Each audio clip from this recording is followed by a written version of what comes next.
Appointment 8.30. Okey lah. Tapi kali ni customer bawa kereta. Senang sikit kerja.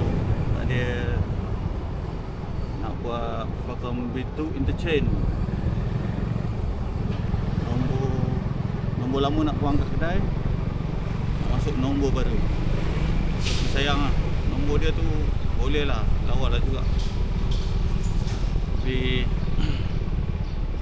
modal dah dah habis.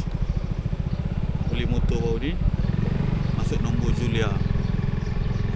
Tengoklah, sekejap lagi customer sampai, buat masuk lah Pakam, InsyaAllah.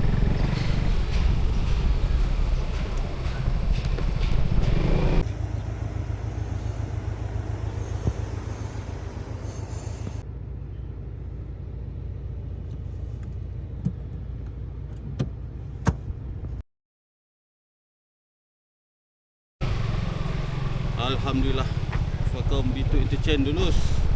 Kereta Porsche ke Porsche ni. So, jumpa customer di Bajak dia pergi JPJ Manjalarang untuk tampil. Siap? Siap. Report ada kat saya. So, kita jumpa di Boleh. JPJ Manjalarang terus Saya pergi masuk dalam atau tunggu luar? Masuk dalam. You cari parking dulu kat situ. Cari parking dalam. Okay. So, nanti kita jumpa sana Okey. Alright.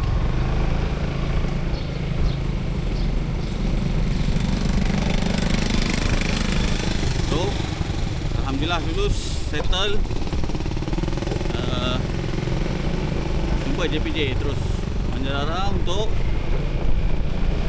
owner thumbprint. Sebab bila interchange ni owner wajib datang JPJ untuk thumbprint. So nombor plate tu dia buang, masuk nombor plate baru. Let's go. Bismillah.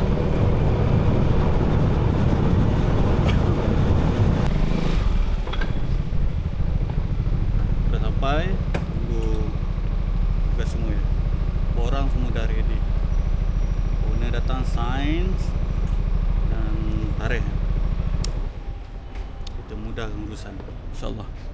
So siapa nak renew insurans tag ke, interchange nombor plate macam ni kan, Pakam, tukar nama kereta motor, KL Selangor, InsyaAllah boleh. Aku boleh cover.